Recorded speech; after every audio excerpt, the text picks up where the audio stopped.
Hey, we're back at the kitchen table with our exciting background. I remembered to put all the cleaning supplies away like last time. I'm watching the video and I'm like, ah, fuck. I went shopping and I bought a bunch of cleaning shit. Because when I shot the last review, that was the first time that I had had 2 days off since Halloween. Um, so my place was kind of needing some love and care. So here I am. I'm getting off track again. I do that really well. I saw another film last night, and I'm kind of bummed that I saw. I mean, I'm happy that I saw it. I'm just kind of bummed that I saw it in 2022 because it definitely would have been my favorite movie of 2021. Nightmare Alley, the Guillermo del Toro's newest film. He's one of my favorite directors.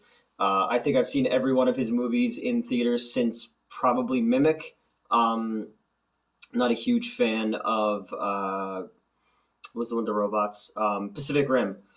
The two white guys, like they look too similar. The guy and his brother, and I forgot which one died. And then I don't think they did enough with the concept of giant robots fighting giant monsters, but that's neither here nor there. I'm just a big fan of his stuff, and after his last film, which was The Shape of Water, which that movie is absolutely fucking beautiful. I love that movie with all my heart. A monster love story. Like I'm fucking short and ugly, and I'm like, well, maybe a beautiful woman will be able to see past this troll lizard face and fall in love with me. But I'm 40. I'm probably gonna die alone, and my cat's probably gonna eat my eyeballs. So I've got that to look forward to. But at least I put the cleaning supplies away. This movie is fucking incredible. It is a masterpiece. It is. Spider-Man was a good movie. Okay, this is a good film. Like this is a great film. There's so many shots in this movie where, like, in my mind's eye, I can see it as black and white. It's a film noir, and he goes full noir in this film. It's a remake of a 1940s film. It's based on a book. I have never read the book, and I have never seen the movie, but now I kind of want to. Someone on a friend on Instagram actually said that it is free on YouTube, so I'm gonna watch that the next chance that I get. And it's again Bradley Cooper. If you watch my Licorice Pizza review, he is the best part of that movie, and the movie lights up whenever he comes on screen. He's amazing in this movie. He plays a con man, a grifter in right as America joins World War II. Across, like, they're in the South. It's got this very kind of Grapes of Wrath, very earth tone, very American Gothic style to it. There's so many shots in this movie that literally look like a painting. There's a shot of him walking away from a burning house because he has this dark past. Just the composition of the shot and the cinematography is just fucking beautiful. Like I was taken aback by this movie because of late, especially going back to like last summer when I started to have my nervous breakdown, we were watching Jurassic World, I think was the movie for the other show, and I just had this kind of like feeling in my chest of like this is where we are now. Like everything is a copy of a copy of a copy. Like I loved I didn't love, but I really liked Ghostbusters, the new one. It's not great. It's full of member berries, but it made me feel good when the proton pack goes on, and it made me feel good to hear, to see those guys again. Again, it's not a perfect movie, but I enjoyed it. I got more out of it than its negatives. But again, it did all of the beats that we've seen before. The Marvel movies. Yeah, again, Spider-Man, fun, great. I enjoyed it. They didn't it didn't have a get woke go broke vibe to it like Eternals did. It didn't need to check the boxes. It just told a good story, and I left it going, oh, cool, like a movie, great. But again, Marvel's been making the same movie for 20 years now. And now it's just like, oh, we're gonna bring in Tobey Maguire and we're gonna bring in Andrew Garfield, and it's like little league sports now. Everybody gets a trophy. Like, oh, your favorite Spider-Man is this one. Here you go. Like everybody gets a trophy. So again, as much as I liked it, and I thought Andrew Garfield was fucking great in that movie, a copy of a copy of a copy. And it's just like I think about movies, because the original Paradise Alley or Paradise Alley, Jesus Christ, the original, that's a Stallone movie. The original Nightmare Alley spoke to Del Toro, and it made him want to remake it into his own beautiful version. And I look at movies that like inspired me. Like my whole fucking apartment is filled with framed old movie posters of things that made me want to tell stories, whether good or bad, whatever you think about what I do or don't do. Um, I'm surrounded by the shit that inspires me, and it's from the 70s and the 80s and then some in the 90s, whatever. But it's just like, what do people have now, like younger people than me, because I'm 40? What do younger people have, within the last 10 years? A Marvel movie or whatever, those terrible Star Wars movies, the newer ones, and the prequels. uh, like where are our legends, like I think about, I was having a conversation with a guy at work about ET. ET and Poltergeist both started out as a script called Nocturnal Fears, and Rick Baker had made these monsters, and it was based on the Hopkinsville goblins. These people in Kentucky believed that over a period of time they were attacked by like little goblin alien creatures, and they said it was too dark, so Spielberg broke it up after Close Encounters and made E.T. and made Poltergeist out of that idea. And E.T. was my first word, like as a little kid, because before I spoke before I was one. Sorry, I pointed to the TV and I said E.T. and my parents were like, oh fuck. But it's just like these stories are gonna be with us forever. Indiana Jones and Ghostbusters and all these things, and but it's like now, what do we have? And I go back to the Jurassic World thing, and I had this epiphany while we were watching it that there won't be art in 10 years, 15 years, whatever, because we're just going to be keep photocopying. It's like Multiplicity, Michael Keaton. You just keep making them, and they get dumber and dumber as they go. So I'm way off my point here, but I'm just saying, like this, you can still find amazing stories, and yes, it's a remake, yes, but and I don't know the original well enough to speak for it.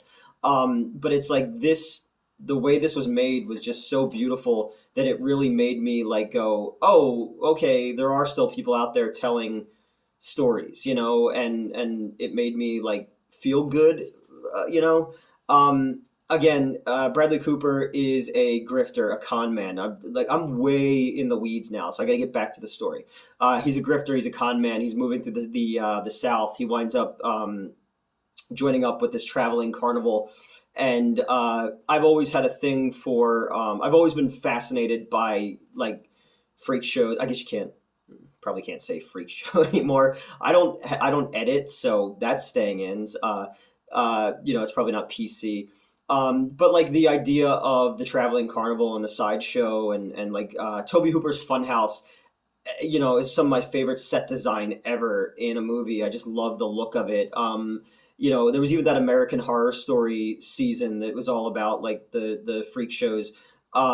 Something about that always just is so fucking cool to me. I'm obsessed with Fiji mermaids. I have three of them in my bathroom.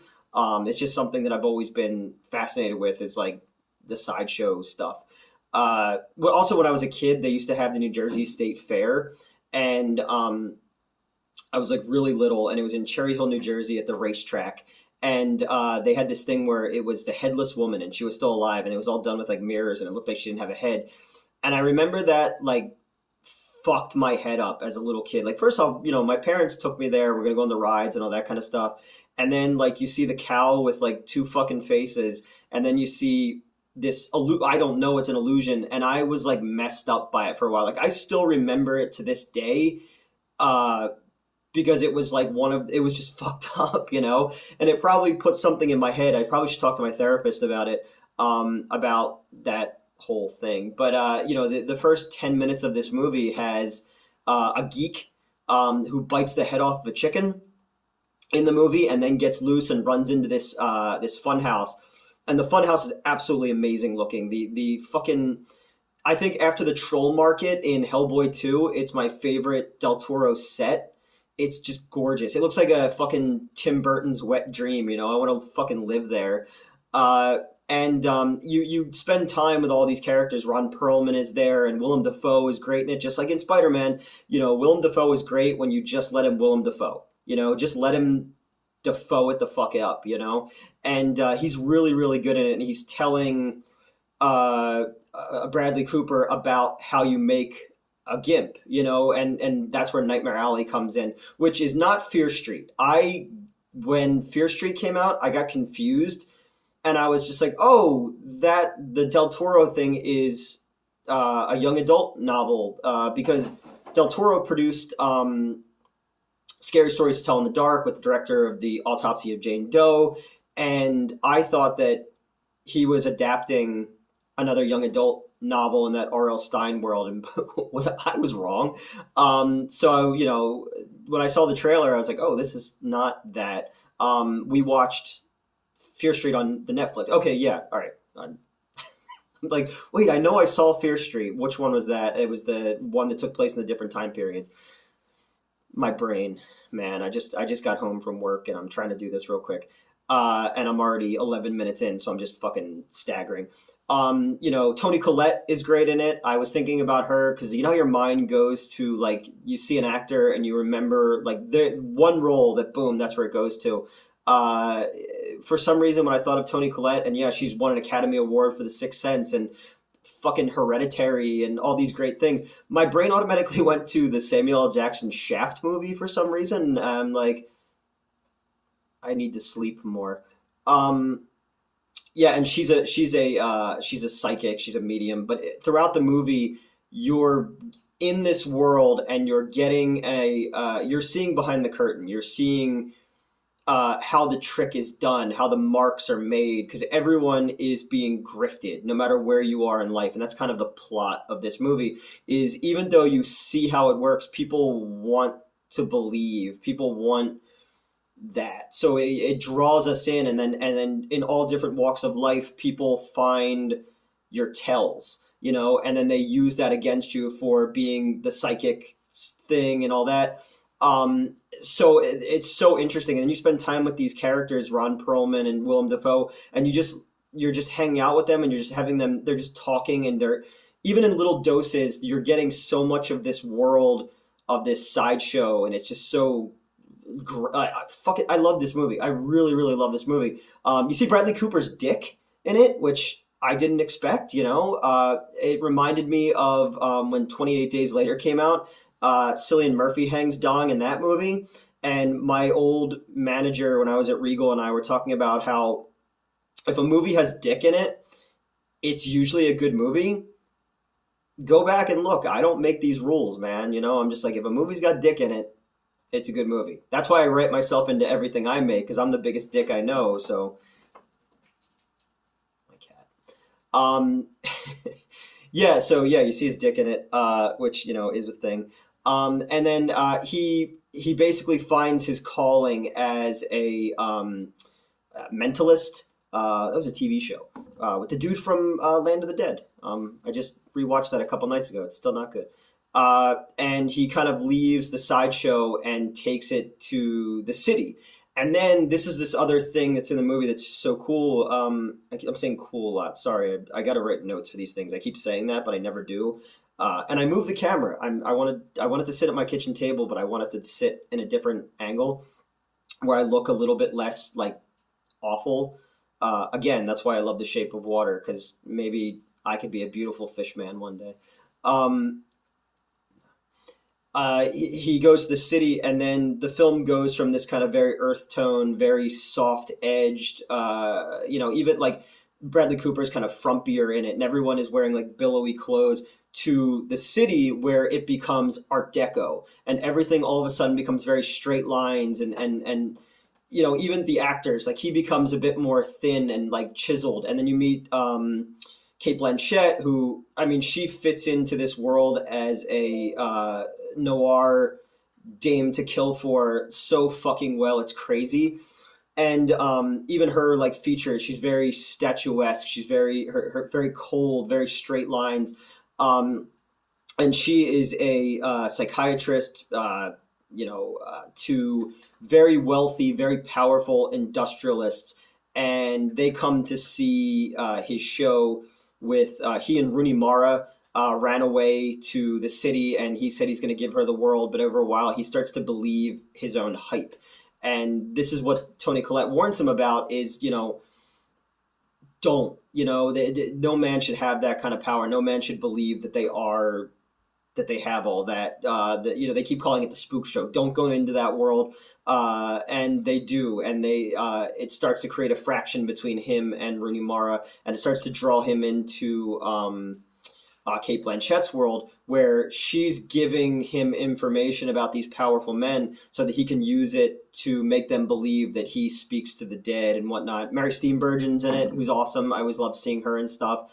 I don't want to give too much away because it gets like fucked up as you go to the next stage of everything. It's an amazing movie. I really recommend seeing it. It sucks that it kind of faded from theaters so quickly. I had to go to a theater that was like 45 minutes away to go see it, and it's weird because I haven't been in that theater since 1992, opening night of Batman Returns, and the theater looks completely different on the inside, but the outside still has these like silos, and they call it the barn. And I remember my mom's boyfriend took my brother and I to go see Batman Returns 30 years ago there. Time is a motherfucker. So it was kind of cool to go, oh my God, like I remember this place. I'm sure it'll be streaming soon enough. I'm sure it'll be on Blu-ray or whatever you watch your films on. I can't recommend this thing enough. I like it made me want to like be better. Like it made me want to like make things that have grit to them and not I haven't left a movie like kind of inspired in a while, and that's good. And it reminds me of like I was thinking about this long story I was telling you about Jurassic World, where I was just like, oh, it can get better. We're in these periods where it's the popcorn movie, it's the same thing, it's the that and that. But if you look, you can still find stories, you can still find voices.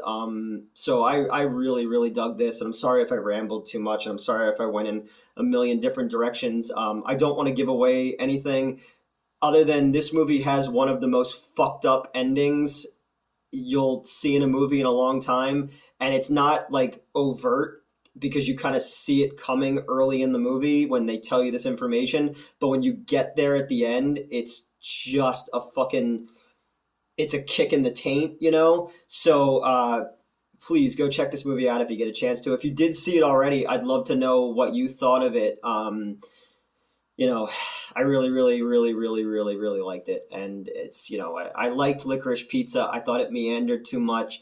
I liked Spider-Man, as I keep talking about, because that's what everybody's talking about.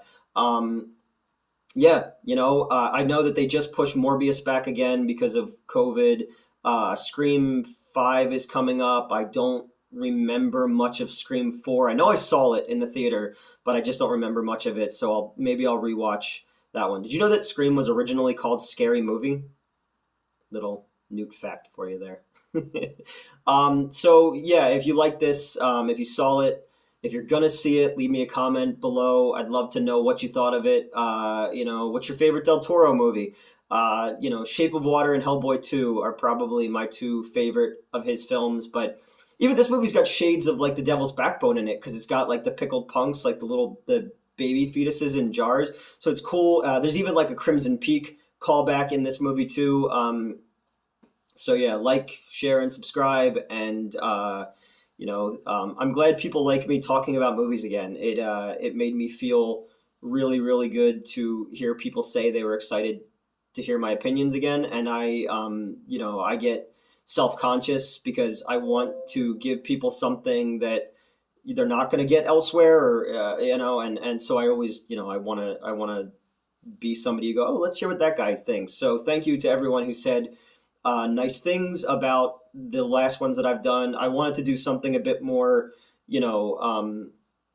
produced, but I thought that these were kind of the best way to do it right now. And then in February, we'll be kicking off a new review show, which is going to be more produced. I'm excited to tell people about that because I think it's going to be really special, and it's going to be more B movie and horror and grindhouse themed stuff. I'm not going to be doing like the Google Analytics and trying to keep up with other shows that talk about like the big stuff that shows up in the Google searches and all.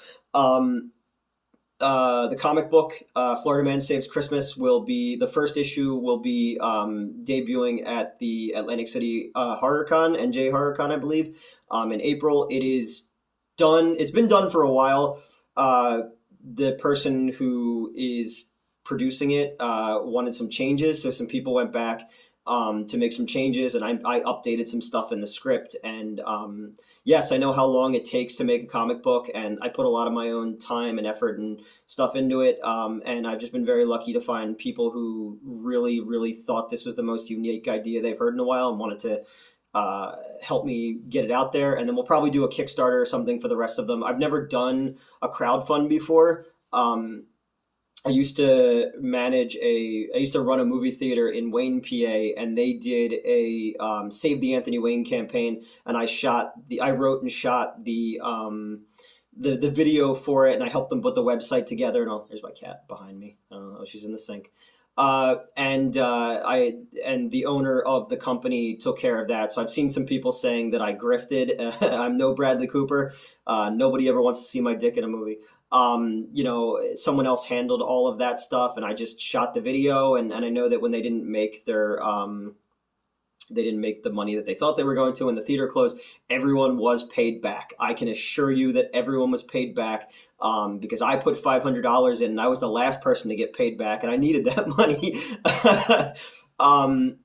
So yeah, we're gonna try a crowdfund, and then Midnight Show will probably premiere in April as well if we don't do something ahead of time. And then I have another feature that I'm working on with someone right now. I'm getting some writing jobs, which kind of all went away as when I fucked everything up in my life and lost my best friend and all that sad pity party shit that I'm not going to do anymore because I am being positive because I am on medication. So yeah, I'm way fuck it. Nightmare Alley, not Fear Street, not Dream Street either. That was a boy band, I think. All right, good night. I'm going to bed.